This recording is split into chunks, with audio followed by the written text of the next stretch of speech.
पंचरथा सरस्वतीमपि जन्ति अत्रुत सरस्वती तुकना सुदेशो भवति सता पंचामृतमक्षराणि समर्पयामि सुजम् हम सुतबाला सुतबाल मणिमाला यशवंत रुद्रांत सुपस्त्रम समर्पयामि ओम भूर्भुवस्सुवरुणदेवताभ्यां नमः।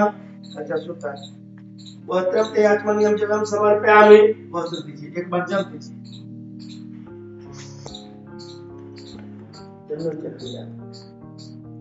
ओम गंगद्वारम दुराधर्तम नित्यापोष्टम प्रसन्न सर्वभूतानां तारोपहरेश्रियाम्। अच्छा चलाइए अक्षतम सुरक्षितम उत्तम समर्पयामि।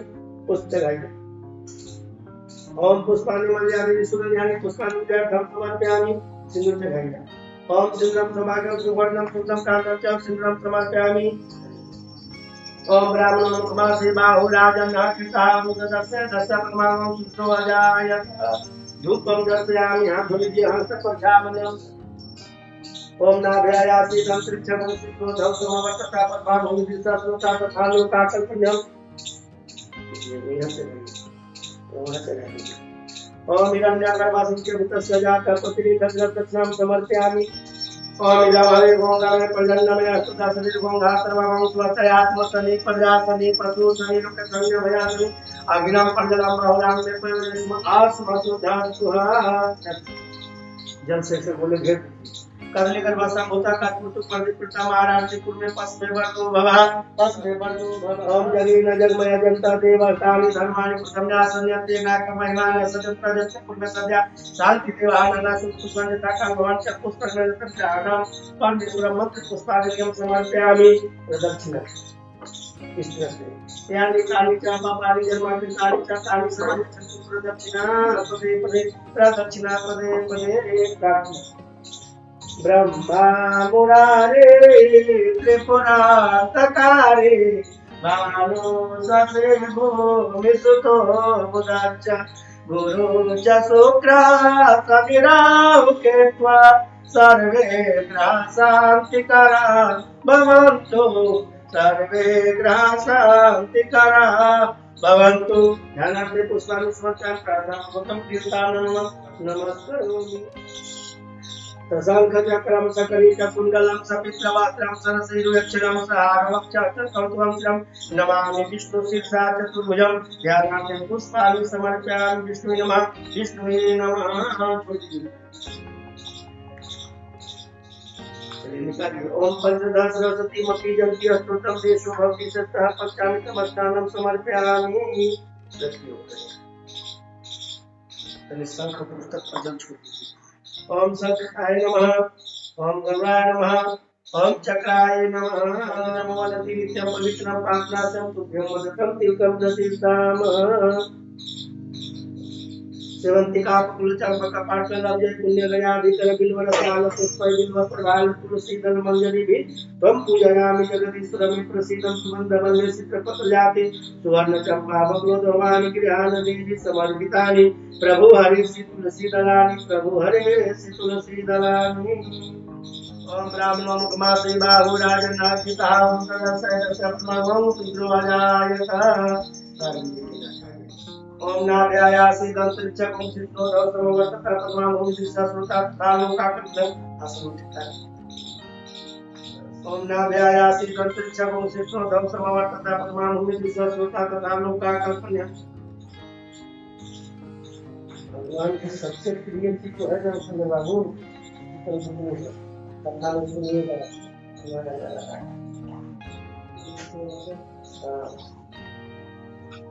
तो उतनी पहले मन दो करके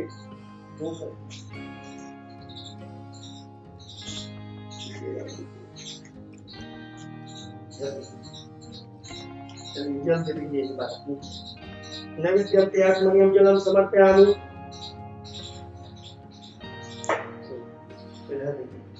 ओम नाभ्यासि दंतरिक्षकं सिद्धो दौसमवतता परमाणु दिशा सुता तालोकाकल्पं दक्षिण चलामि। ओम हिरण्यगर्भस्य तस्य जातपतिः दक्षिणं समर्पयामि। कर्पूर गौरं करुणावतारं कर्पूर गौरं करुणावतारं संसारसारं भुजगेन्द्रहारं सदा वसन्तं हृदयारविंदे सदा वसन्तं हृदयारविंदे भवमभवानी सहितं नमामि भवमभवानी सहितं नमामि भवमभवानी सहितं नमामि। कदली गर्भ संभूता कर पुत्र पठित समाराठी पुण्य तस्मै बंधु भवः। ओम जगीना जगमय जनता देवतानि धर्माणि तन्या संयतेना कमेवान सत्यते जगत सत्य साक्षी देवा नाना सुख परिता का ब्रह्मचर्य पुष्प निरंतर ध्यानम परमेश्वर सदछि यानी दानी चापा पानी निर्मल की संचर तानी सुना विष्णु प्रदक्षिणा पदे प्रार्थना करें। शांताकारं भुजगशैलं पद्मनाभं सुरेशं विश्वाधारं सदृशं मेघवर्णं शुभांगं लक्ष्मीकान्तं कमलनयनं योगविद्यानगम्यं वन्दे विष्णुभयभवनं सर्वलोकैकनाथनं सर्वलोकैकनाथनं प्रार्थनापूर्वकं नमः। प्रेम श्री विष्णु भगवान की, श्री सत्यनारायण भगवान की।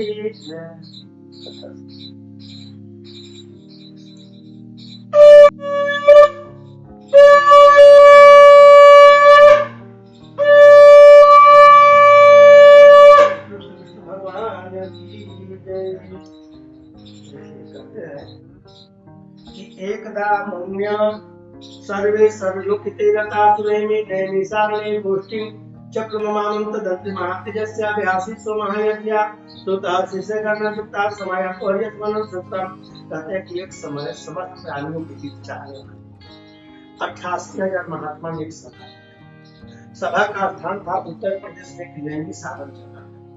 वहीं पर एक बट वृक्ष के नीचे बर का बहुत बड़ा पेड़ था, उसी के नीचे सभा किया गया। सभा का आयोजन था कि उसी समय अति तेजस्वी व्यास जी के शिष्य सूत जी हरि का नाम स्मरण करते वहां पर आ गए। सूत जी को आते देख करके सौनक आदि मुनिगण खड़े हो गए और सब धर्मों को जानने वाले जैसे सूत जी तथा परम वैष्णव सौनक आदि ऋषि परस्पर शिक्षा से प्रतिपन्न करके नमस्कार करके बोले कि हे प्रभु आप बैठ जाए। सौनक आदि मुनियों के दिए आसन पर सत्पुरुषी सहित अति बुद्धिमान सूत जी बैठ गए। बैठे हुए सूत जी से सौनक आदि मुनियों ने नमस्कार करके कहा, हाथ जोड़ करके कहा कि हे महर्षि, हे सर्वज्ञ सूत जी, कली काल में मनुष्यों की भक्ति किस उपाय से होगी यह मैं जानना चाहता हूँ। कारण कि इस कली काल में मनुष्यों की हरि भक्ति के बिना कोई उपाय नहीं है। हे भगवान वह कहिए, क्योंकि कली काल में सब प्राणी पाप करने में तत्पर विद्या से हीन हो जाएंगे, उनका कल्याण कैसे होगा। इस कली में मनुष्य धारण किए थोड़ी आयु वाले होंगे, निर्धन होंगे और अनेक पीड़ाओं से युक्त होंगे, उनका पुण्य अति परिश्रम से प्राप्त होगा। इससे कली में कोई मनुष्य पुण्य नहीं करेगा और पुण्य के नष्ट होने से पाप में प्रवृत्ति हो जाएगी। अब तब तो चित ज्ञान वाले मनुष्य अपने मन से नष्ट हो जाएंगे। हे सूत जी, किस तरह अल्प परिश्रम से थोड़े धन और कुछ ही समय में पुण्य अधिक प्राप्त हो, ऐसा कोई उपाय बताइए। जिसके उपदेश से मनुष्य पुण्य प्राप्त करता है वह उसका भागी होता है। उनका उपदेश देने वाला दयावान कपट निष्पाप निर्विरोधी चार तरह के जिस मनुष्य के अंदर गुण हो जाते हैं वो साक्षात नारायण के समान। जो पुरुष रत्न रूपी ज्ञान से दूसरे को संतोष देते हैं उन्हें मनुष्य रूप धारण की नारायण के समान मानते।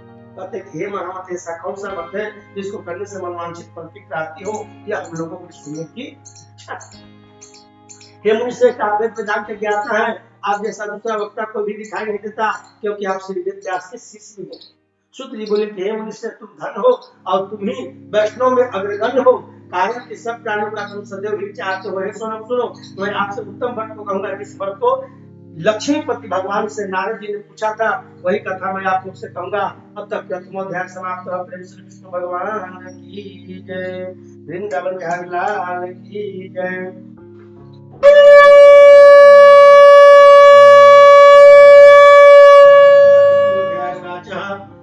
एक दानार्दो जो कि कहते हैं कि एक समय नारद जी समस्त प्राणियों की हित की इच्छा से घूमते घूमते अनेक लोगों में घूमते हुए मृत्यु लोक गया। यहाँ आए तो देखे कि जिस तरह का मनुष्य कर्म किया उस तरह का दुख पा रहा है। अन्यों में उत्पन्न होकर के दुख पाप से क्लेशित हो रहे, यह देख करके विचार किया कि इन लोगों का दुख किस प्रकार से दूर होगा, और ऐसे मन में विचार करके वो विष्णु लोक में चले गए। वहां जिनके शुक्रवन 4 भुजा है, जिन्होंने शंख चक्र धारण किए हैं और वनमाला से सुशोभित देव नारायण बैठे हुए हैं, उनको देख करके नारद जी स्तुति करने लगे। हे महाराज, आप वचन और मन से न करने न धारण के जो है, अनंत शब्द जो तो निर्गुणात्मक भी है। हे महाराज, आप सब प्राणियों को उत्पन्न करता है, भक्तों का दुख नाशक है। यह स्तुति सुनकर विष्णु भगवान बोले कि हे नारद, तुम किस काम से आए हो, तुम्हारे मन में क्या है, हमसे जो पूछो वो हम कहेंगे। नारद जी बोले कि मैं मृत्यु लोक में गया, वहां देखा कि अनेक योनियों में उत्पन्न होकर के निज पाप कर से क्लेशित रहे मनुष्य लोग। ये महाराज, छोटे उपाय से उनका क्लेश दूर हो, वह मैं उपाय सुनना चाहता हूँ, जानना चाहता हूँ। भगवान बोले कि समझ लो, पति पाकर के आपने बहुत अच्छा पूछा है, जिसके करने से मनुष्य मोह से छूट जाए, मैं आपको ऐसा उपाय करता हूँ। हे नारद सुनो, जो व्रत तीनों लोकों में अति दुर्लभ है, वह श्री सत्यानुष्ठान व्रत है, जिसको विधि पूर्वक करने से इस लोक में सुख और परलोक में मोक्ष मिलता है। यह सुनकर नारद जी बोले कि इस व्रत का क्या फल है, पूर्व किसने किया था, किस समय यह व्रत करना चाहिए, आप विस्तार पूर्वक कहिए। भगवान ने कहा कि इसके करने से दुख सुख आदि का नाश, धन धन आदि की वृद्धि और संतान की प्राप्ति तथा सर्वत्र विजय प्राप्ति होती है।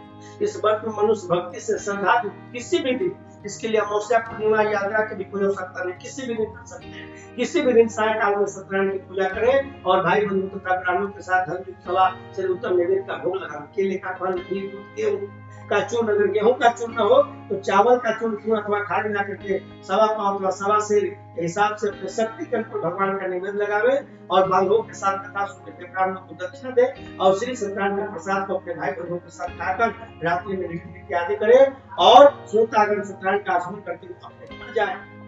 इस प्रकार व्रत करने से रोमांच मिलता है। विशेष करके कलिकाल में पृथ्वी पर इससे बढ़कर दूसरा कोई उपाय नहीं है। हे नारद, जिन्होंने इस व्रत को पहले किया वह कथा मैं आप लोग से कह रहा हूँ। काशी शहर में एक सतानंद नाम के पंडित जी थे, बहुत ही बेचारे गरीब थे, प्रतिदिन भिक्षा मांग अपने बाल बच्चों का भरण पोषण करते। भिक्षा मांगने के लिए जा रहे थे कि भगवान से वह सतानंद जी का दुख नहीं देखा गया और उन्होंने बुढ़ा का रूप धारण किया, जाकर के आगे रास्ते में बैठे। और जब वहां सतानंद जी पहुंचे तो कहते हैं कि विप्र, प्रतिदिन आप पृथ्वी पर क्यों घुमा करते हो, यह मेरी जानने की इच्छा है।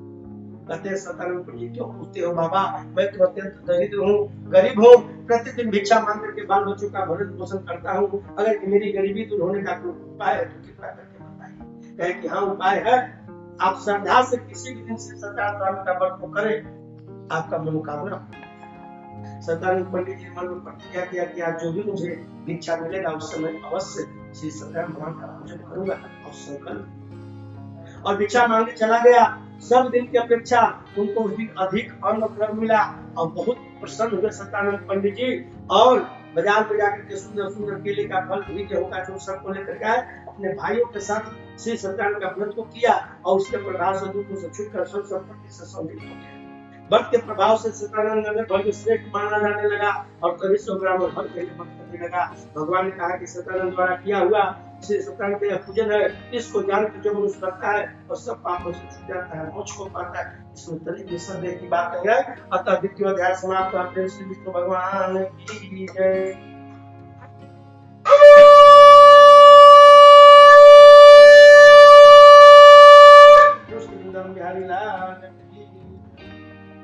अब देखिए तृतीय अध्याय में क्या कहते हैं। सुतवाच एवं नारायण तेनागाय महात्म्य में आते तक विक्रमते कथयामि सौनक वाच। सुत जी बोले कि हे सौनक, विष्णु भगवान ने जिस तरह से कहा था वह मैं आप लोगों से कर दिया, अगर दूसरी बात जो है वह पूछो। सौनक जी बोले कि हे सुत जी, उस ब्राह्मण के बाद इस व्रत को किसने किया वह सुनने की इच्छा है। सुत जी बोले कि मुनियों, जिस व्रत को किया वह सुनिए। एक समय में धर्मानुसार जिन बांधवों के साथ व्रत को करने के लिए धत हुआ, उसी समय एक लड़का धारणा हो चुका है। व्रत कर रहे थे पंडित जी अपने, भूख प्यास से पीठ काट के भार को बाहर ब्राह्मण के घर को रख दिया और हाथ पर धो करके आगे के कथा सुनी। नम्रता से हाथ जोड़ते हुए बोला प्रणाम करके कि इसके करने से क्या फल होता है, यह विस्तार पूर्वक कहिए। ब्राह्मण बोले कि मनोरथों को देने वाला, दुखों को शोकों को नाश करने वाला तथा सिद्धि को देने वाला यह श्री सत्यानंद स्वामी का व्रत है, जिसके प्रसाद से यह धन धन आदि प्राप्त हुआ। यह सुनकर लताहरा प्रसन्न हो गया और प्रसाद को खाकर जल पी करके भगवान श्री सत्यानंद का ध्यान करता हुआ अपने नगर को चला और प्रतिज्ञा किया कि आज लंबी वो दिन लकड़हारे को दुगना द्रव्य प्राप्त हुआ और सभी लकड़ियां बिक गई। लकड़हारा बहुत प्रसन्न हुआ और प्रसन्न होकर के सुंदर केले का फल, शक्कर, दूध, घी, गेहूं का चूर्ण सबको सवाई लेकर घर में आकर के अपने भाई बंधुओं को बुला करके विधि से सत्यनारायण का व्रत को किया। अब इस व्रत के प्रभाव से लकड़हारा धन और पुत्र से युक्त हो गया। अब इस लोक में सुख पा करके अंत में सतलोक में चला गया। कहते हैं हे मुनिजन, आपसे मैं और कथा करता हूँ। अब तक अध्याय समाप्त करते हैं। श्री विष्णु भगवान की जय।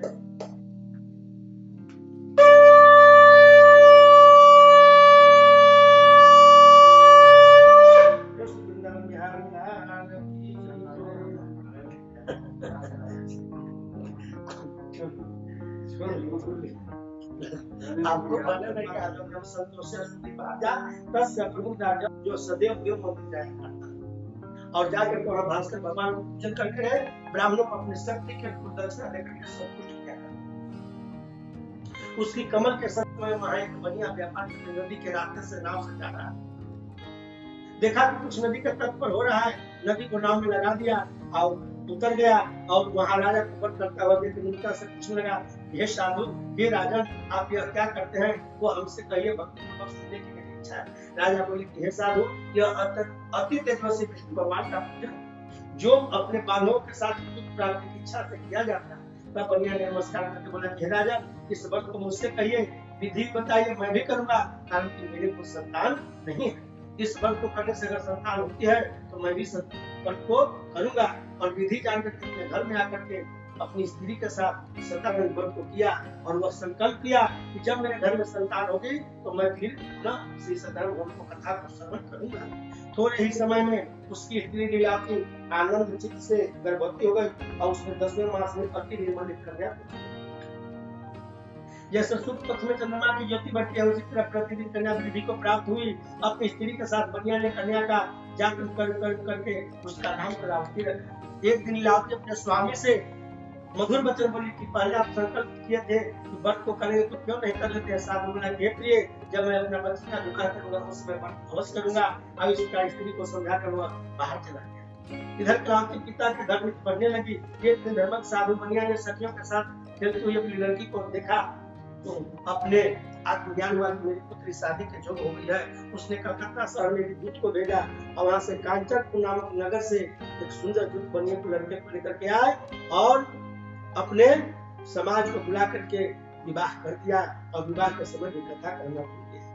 अपनी कन्या का उस बनिया के पुत्र के साथ विवाह तो कर दिया, बल्कि भागवत विवाह के समय कथा करना भूल गया। तब सत्यनारायण देव क्रोधित हो गए और कुछ दिन बाद उठकर मेरठी चतुर साहूकार व्यापार की इच्छा से अपने दामाद को लेकर बम्बई शहर में जाकर व्यापार। भगवान को वही मौका मिला। चंद्रकेतु राजा के बम्बई के यहाँ चोरी हो गया और उनका धन चुरा करके चोर भागे और सरसू दामाद के नाव में छिपा। राजा के दूत पीछे से खदेड़ते हुए आए, देखा कि नाव में राजा का धन रखा हुआ है। दोनों सरसू दामाद को पकड़ लिए। क्या आप लोग वैश्य हो कि चोर हो? तो मेरे राजा के यहाँ धन चुराए हो, नाव में छिपा कर रखे हो? बोले कि नहीं, मैं तो वैश्य हूँ। आपका राजा का धन मेरे नौका में कैसे आ गया मुझे भी नहीं पता है। दोनों को पकड़ करके ले गए। बहुत गिर रहा है उनका एक भी बच्चा नहीं सुने। राजा के पास राजा कहे कि हे राजा, वो चोर पकड़ को लाए हैं, आज्ञा दीजिए। राजा के सामने भी बहुत गिर रहा है, बल्कि नहीं सुने और दोनों को सरसू दामाद खाने में बंद कर दिए। राजा साधु को देकर के अविचार से आज्ञा दिया, दोनों को बंद खाने में बंद कर दो। अतः चतुर्थ अध्याय समाप्त। विष्णु भगवान की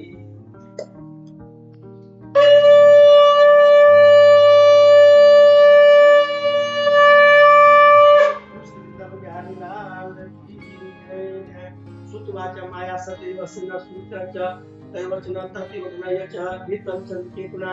सुत बोले कि सत्य के माया सत्य के पूरा करे बड़ू बढ़िया का वचन नहीं सुना और उनका सब भगवान कहते हैं कि लोग कि एक बार हुई सब कुछ देवला भगवान के।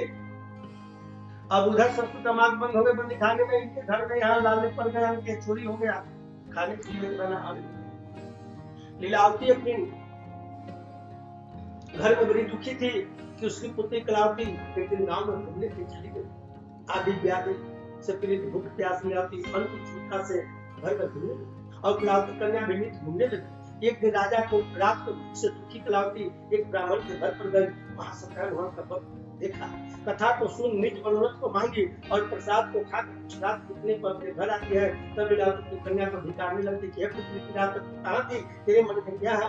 तब कन्या माता से सत्य बचन बोली, हे माता, मनोरथों को परिपूर्ण करने वाले श्री सत्यनारायण के व्रत को ब्राह्मण के घर में देखी हूँ। लीलावती कन्या कलावती का वचन सुनकर श्री सत्यनारायण के व्रत को करने के लिए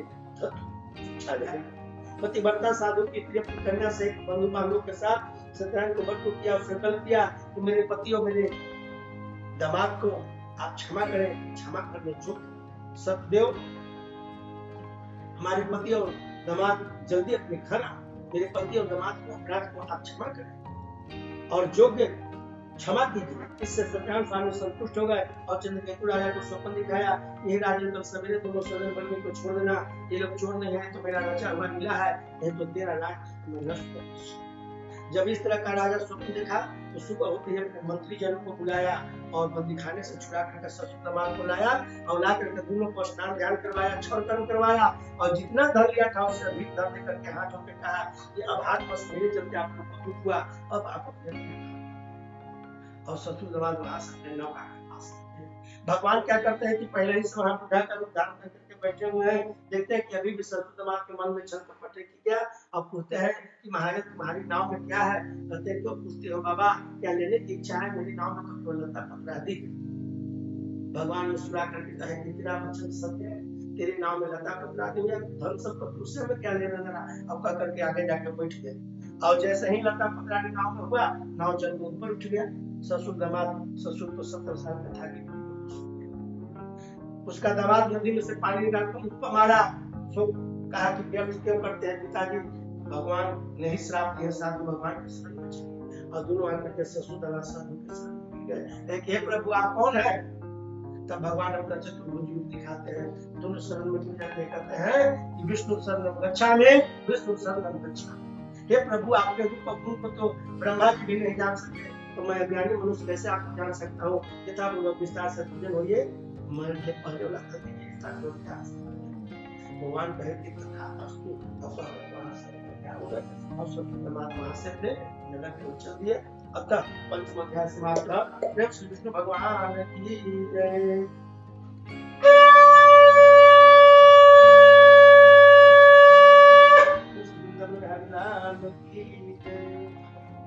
अब देखिए सप्तम अध्याय में क्या कहते हैं। सुतवाचा पूजा तो पितानम साधु मंगलाचा करके प्राप्त ब्राह्मण भय धन तत्वा। अब भगवान की मंगलाचा पूजा करके ब्राह्मण को धन देकर के नगर को चला।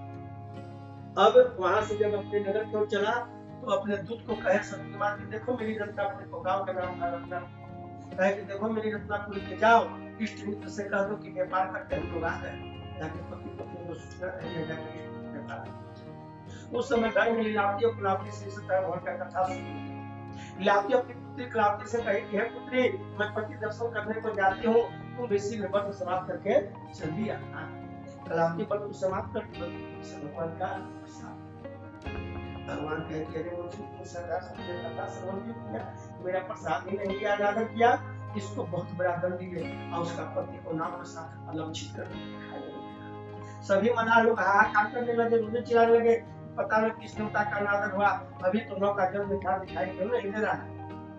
कलावती के पति की बात लेकर के प्रतिज्ञा की कि जब मेरे पति ही नहीं रहे तो मैं इस संसार में रहकर के क्या करूंगी, मैं भी इसी नदी में कूद करके जान दे दूंगी। उसी समय आकाशवाण के हुआ, हे पुत्री, तुम प्रसाद को त्याग करके पति को देखने चली आई हो, अगर प्रसाद ग्रहण करके आओगी तो पति को निसंदेह पाओगी। कलावती भक्ति घर आती है और घर में आकर के प्रसाद ग्रहण करती है, पुनः जाती है महानदी के तट पर, तो अपने पति और दामाद, पति और पिता दोनों को पाती है और कहता है पति और पिता से हाथ जोड़ करके, हे पिताजी, पिता विवाह विस्तार से पूजन करेंगे, घर पर चलिए। और घर पर आकर के प्रत्येक महीने श्री सत्यनारायण का कथा सुन करके नगर भर में सेट हो गया बढ़िया। अब तक षष्ठ अध्याय समाप्त। भगवान की जय।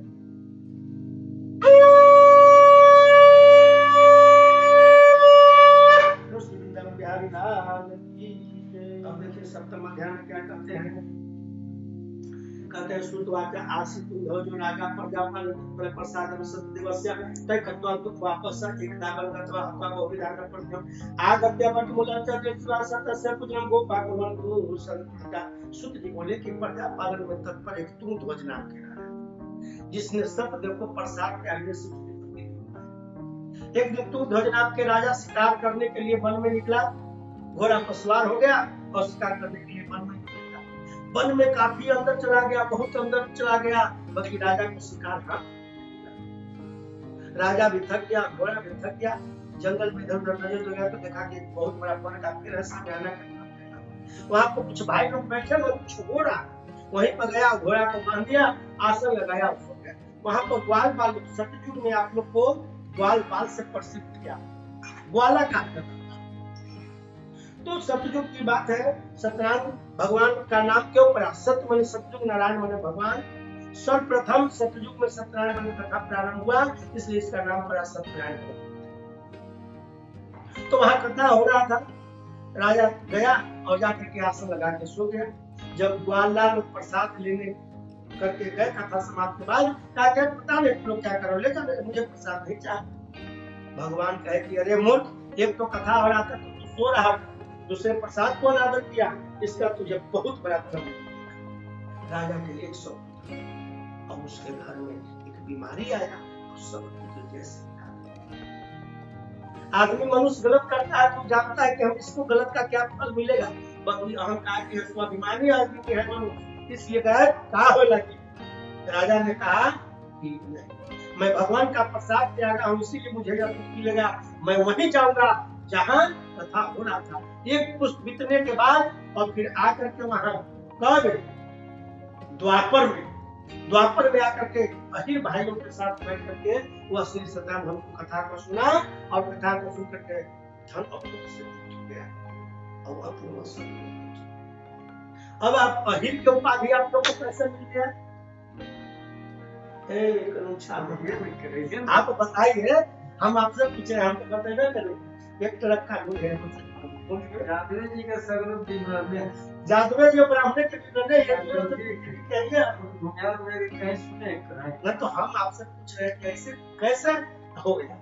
अब आप बताइए। देखिए, अहि मने सांप, अहि मने सांप और हरि मने भगवान। काली दह में गेंद फेंकने का एक बहाना था और भगवान को नागनाथ ने जाना था।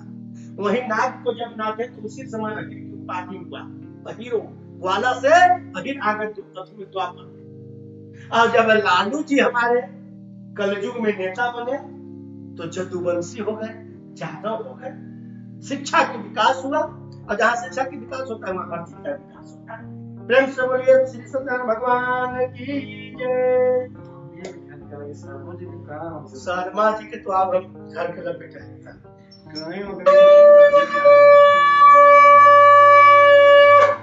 भगवान की जय।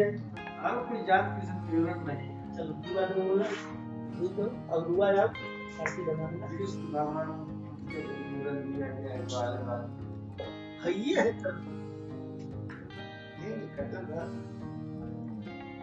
वैसे उन लोग को उत्पत्ति कहाँ से है? उन लोग हम तो कहते हैं कि तब तो हम अपनी उत्पत्ति बता दें कहाँ से। ले लो जज मानिए। ओम भरियम विष्णु विष्णु से भागवत महापुरुषस्य विष्णुराज्ञा पर्वतमानस्य ब्रह्मराजन विद्या प्राणस्य सोते बाला कल्प सत्य में कली युग कली प्रथम चंद्र जम्बू प्रकट करके आर्या ऐसा अंत मासा नाम मातु से पूर्व उच्चारित संस्कृत श्रेष्ठ तरह भगवान पूजन आरती से करते छोड़ दिया था। अब तुम धूपदानी में दीजिए, थोड़ा सा जला ऐसे रखिए दीजिए उधर। ओम नमः स्वाहा बोलिए, स्वाहा फिर स्वाहा नमः स्वाहा, स्वाहा फिर एक बार दीजिए माधवाय नमः स्वाहा। चलिए छोड़ दीजिए, वो सब अपने आप धर लीजिए। प्रेम से विष्णु भगवान की जय।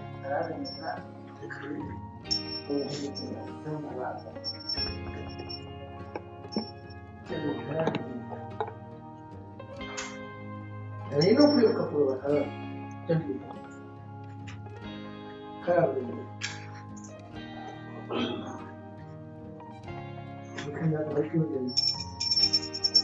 ओम चंद्रमा मनसो जात चक्षु सूर्यो जायत श्रोतावायुश्च प्राणश्च मुखावयव जायत निसते लक्ष्मी च पत्ना बहुरात्रि पार्श्वे च चित्राणि रूपं व्यापरमिधानः मैदानस्य लोकं मैदानः आरती की जय राजा रामचंद्र जी के हरिहर भक्ति तारहु संतन सुख दी जय तेजी पहली आरती पुष्प के माला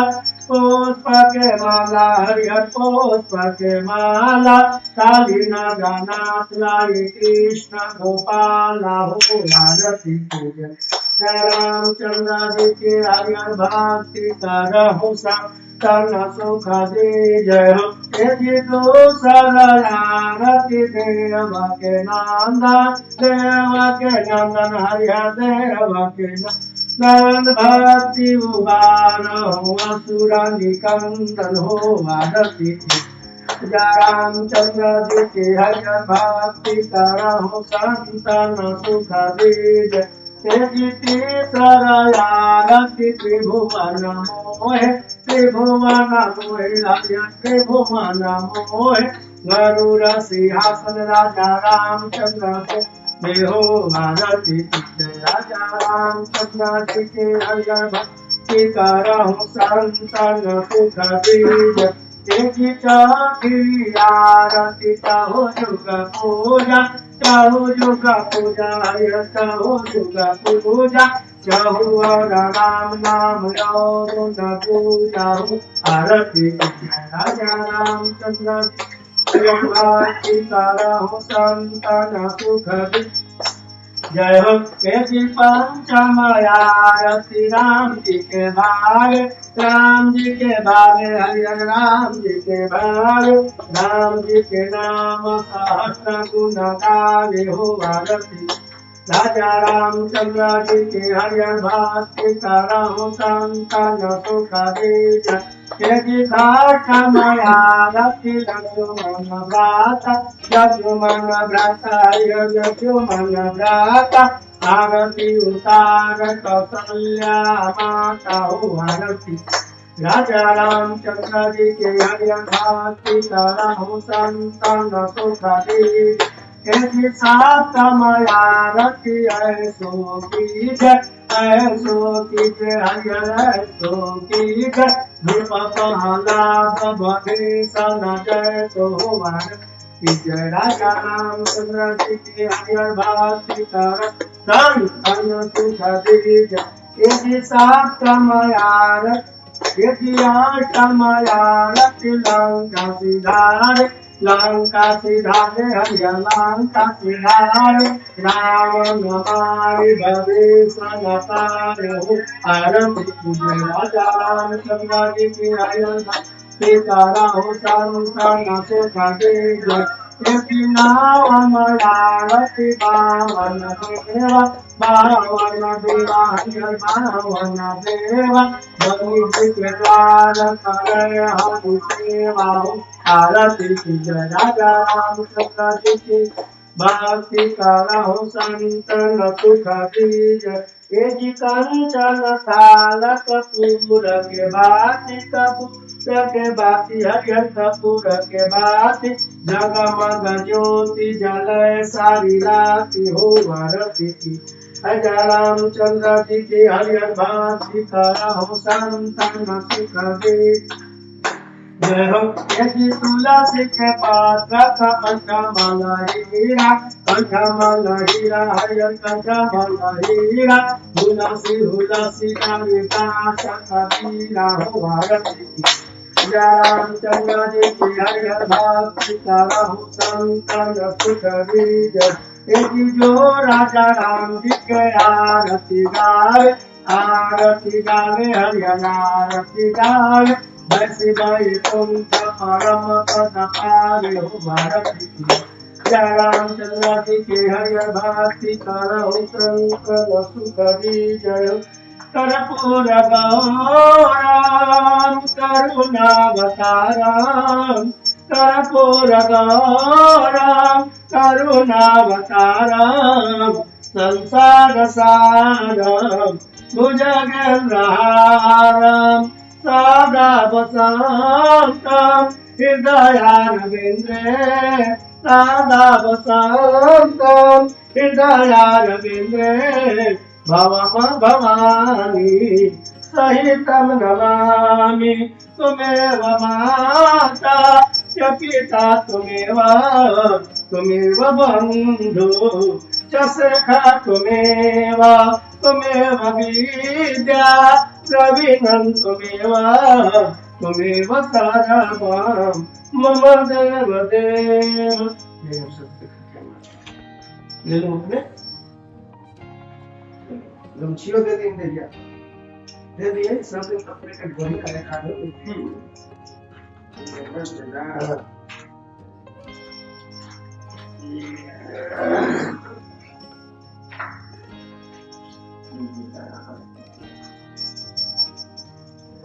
जब दिया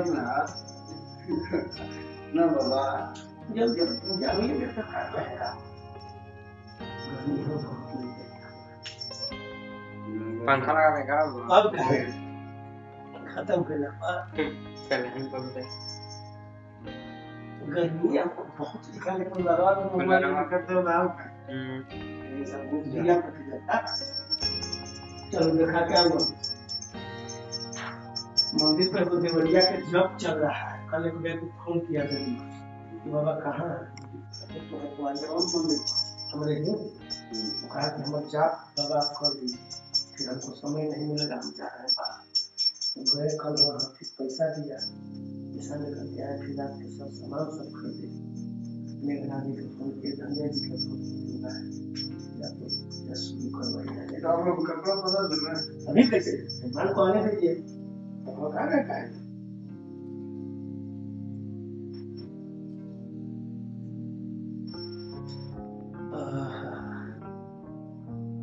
पसीना भी है चल रहा है पसीना बड़ी चल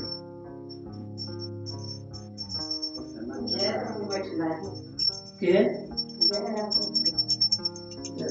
ये के ज्यादा जजमान के सब कुछ बचना है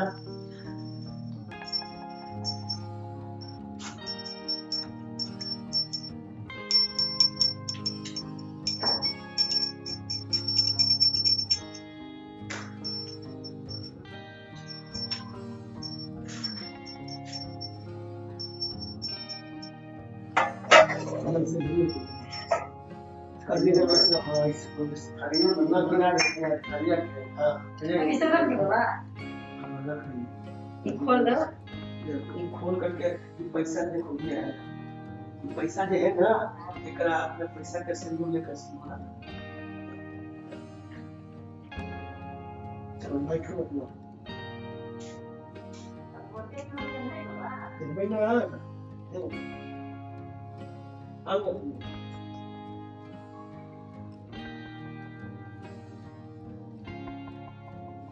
जब जजमान के भी में पता है कि चैनल लगल जजमान की नहीं मस्ती है दवाई खाए से इनके दिमागी एकदम बेहोश हो गए। हम बात मानिए आप लोग आंख मूंद कर मिट्टी से जीवन करवाइए ठीक है बाबा रोग का विजय प्राप्ति के लिए समय में बहुत बड़ा ताकत होती है ठीक है आपको बाल बच्चा क्या है ये मना के 2 महीना में का सिलेक्शन हो जाए तो वो जब भी हम भगवान के करा दें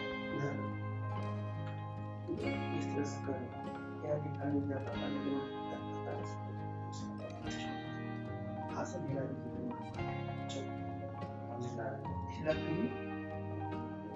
बस चिल्लाते हैं लो बात की लो बात हाँ जो श्रोता तब बकता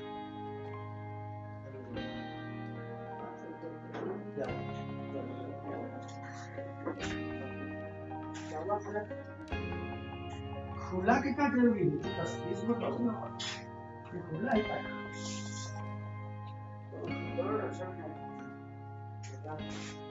इधर खाली पता भी ना बनेगा ना बनेगा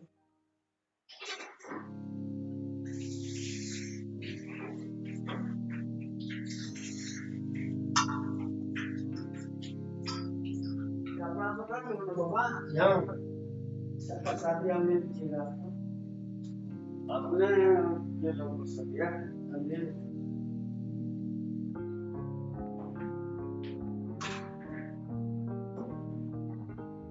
शादी सबको बंटवा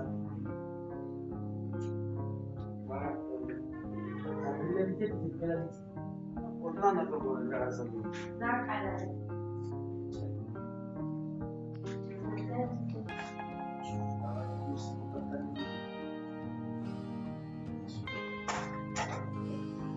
सब्जियां बनी हुई दे दूं चलना प्लास्टिक में बर्तन नहीं जाता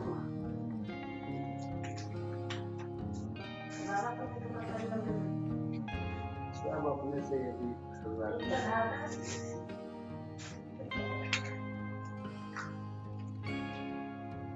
बाबा घर जाएगी ना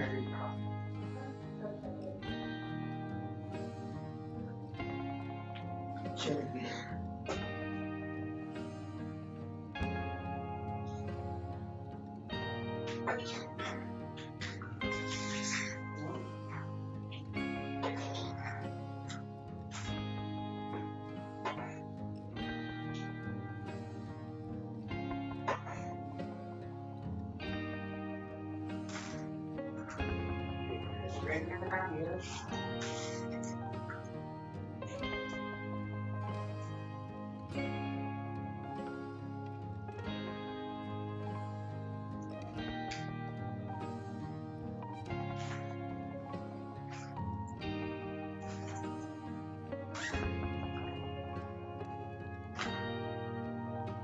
आपको यहाँ को बनवाने वाला है बाबू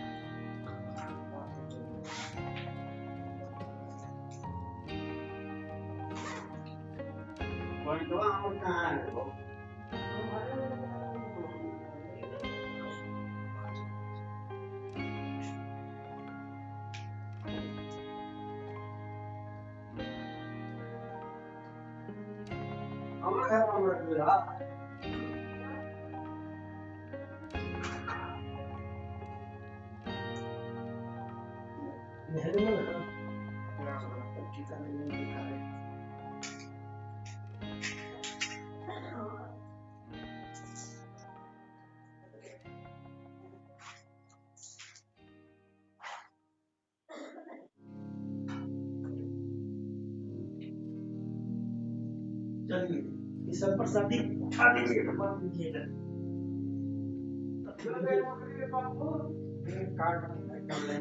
सब पर शादी बांटिए सबको दीजिए पानी का तो